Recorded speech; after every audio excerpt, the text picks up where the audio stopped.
The workers have just gone in. We're dreading the prospect of an impacts van coming today. There hasn't been one for 2 weeks. We always compare the numbers. The numbers are down from January and February so far this year. The numbers are down, which is good news. Our whole thing is to shut this place down and bring the numbers down to zero. But there hasn't been any impacts vans for this will be the end of the second week. We can hear the dogs, can't we? Yeah. And folks, we've got to me you are a very special guest, not because of the fact you're one of the people that you tell. Well, I'm reluctant because something strange has happened. This is Dan, beautiful Dan, and I do believe. Well, we have to be because there seems to be a weird policing going on. Is it right that you were one of the people that took part in the amazing? It was when it was called Animal Freedom Raid that liberated 5 beagles. You are one of those. Now, people will treat you as heroes for doing that. I don't, because I think it's a normalist thing. But I have to admit, no, it's the best thing that's ever happened here, you know. And it takes courage and it takes a certain amount. And you're one of those people. And if I can just sort of condense what's happened, that was 20 months ago, right? It was an open raid. Your stylist was to do it and hand yourself into the police station, which you did. You wanted to help the police with their inquiries. A couple of weeks later, there was a CPS decision they weren't going to go ahead with any charges because of lack of evidence. You'd gone to the police station, for God's sake. But if you could tell people something that's happened since then. Yeah, so yeah, like John said, June 2022, we went and rescued 5 beautiful beagle puppies. Well, hey. One of the best things I've ever done in my entire life. It's worth saying just because I've just started hearing the dogs barking. Yeah. And I do want to, I still hear that sound now. And it was that sound that drew me back here that day. Yeah. And yeah. It's horrible, isn't it? It still gets me.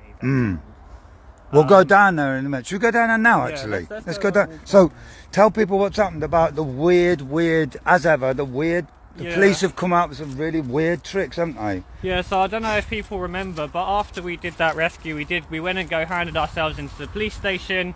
We didn't hide anything. We didn't wear masks on the day we did it, and, we've been completely open ever since. They dropped the charges because of an apparent lack of evidence, which we always knew was a load of rubbish. Shame on you! Yeah. Always knew it was a load of rubbish at the time.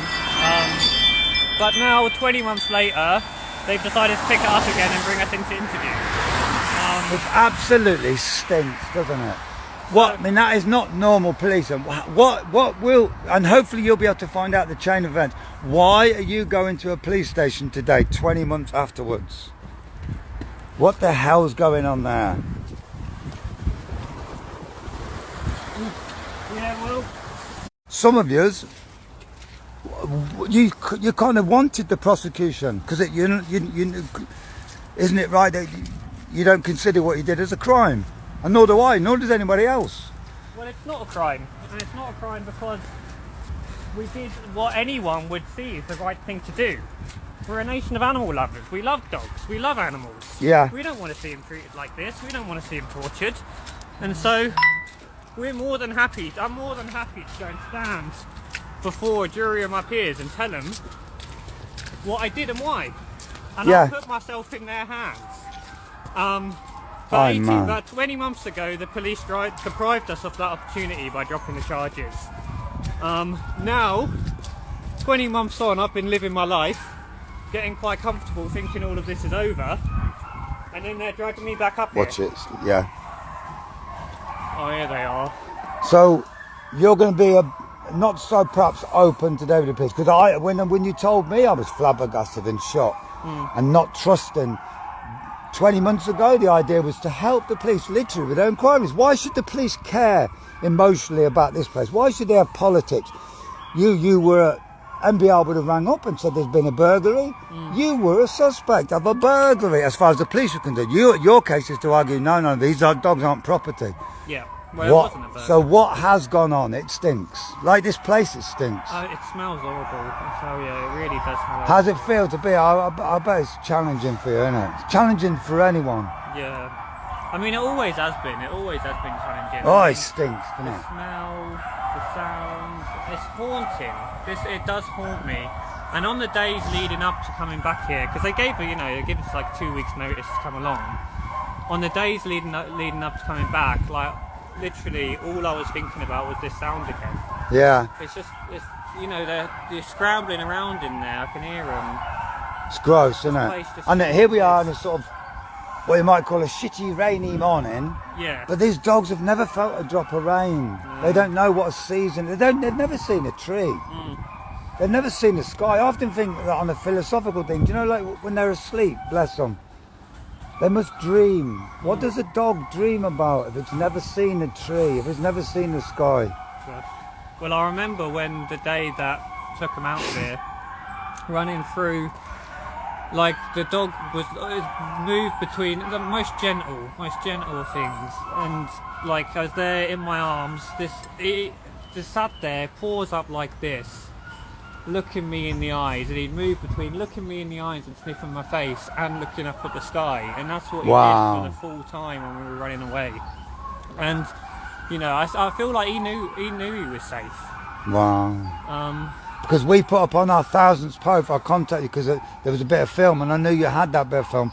And for our 1000th post on Instagram, we did it. We celebrated because it's the only really important thing to me. It's the most important thing that's ever happened here. Like, we're going to Parliament. We've put so much work into our petition.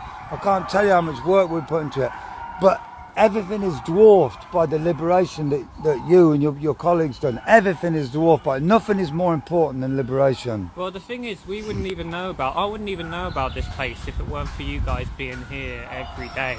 And that swarm of energy in the beginning, and it's just like, you put this on the map, and you put it on the radar of so many people. So to me, that's what's the most important thing.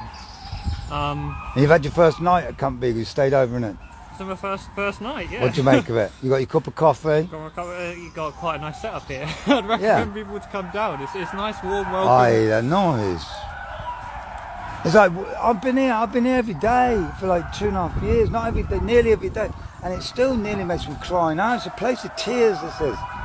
And you saw the commuters beeping at us, Like in Parliament, our debate on the 19th, it's going to be like going to an anti-vivisection debate. Every single MP will stand up and say they've looked at it on behalf of their constituents. This is wrong. At least it needs looking at. We've won these arguments. Yeah. But the problem I always find with these parliamentary debates, there'll be like a handful of them will show up though. They give you the small room in the corner of the building. Yeah. And you get about 10 people there. They go up and they're all passionate speeches, and these people really care. And then the government follows up and just says their same old thing again and again. And I've seen that process happen with this issue over and over. And I'm just like, there just doesn't seem to be enough care from the people in power that this is an issue that needs taken hold of and sorting out. And I could see that that's not a route to change this, and this is why we need to be using all of these other measures. Everything. And that's why we felt like, we needed to come in and contribute in a way by doing something, inspiring and powerful, and doing something really for these dogs. Like, we can't do for everyone in here now, but at least we could do it for some. And to be honest, what keeps me going here, people ask us, how have you kept it going?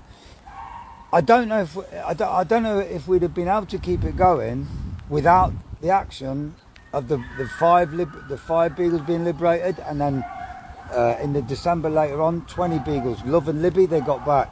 But I don't know if I'd have been able to cope with life if that hadn't have happened. It's the most extraordinary, brilliant thing to have happened here in the entirety of Camp Beagle. Everything else is dwarfed by that. Do you know what I mean? It stinks, doesn't it? Yeah. It stinks so bad. I just want to finish on one more thing. Today's February the 9th. It's a poignant date. For me personally, it's the date when in 1991 a beautiful young lad called Mike Hill, and there's a connection with here. He was brutally killed. He was hunt stabbing, and he was killed by a thug called Alan Summersgill. Like, do you know, like the police, you having to go to a police station today 20 months later after the raid here. What the hell's gone on? Mike Hill was brutally killed by a man who was drunk driving, a hunt scum. He wasn't even arrested. Do you know what I mean? Nothing was done about Mike, but the connection with Mike Elliott, the last time I saw Mike, he gave me a big carrier bag full of money that he'd raised, because I'd raided this place, and we got arrested. I eventually went to prison for 18 months for it. Gulp, you don't want to hear that. But we had the defence fund, and the last time I saw Mike was actually at a Beagle place that was shut down, Perrycroft Lodge, and he gave me a big bag of change that he'd collected on stalls for our defence fund.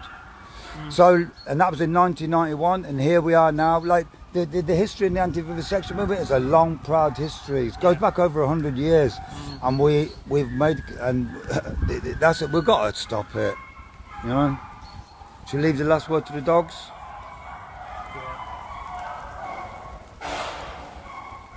So, on behalf of everyone, I kind of want to thank you and give you a big hug and a kiss.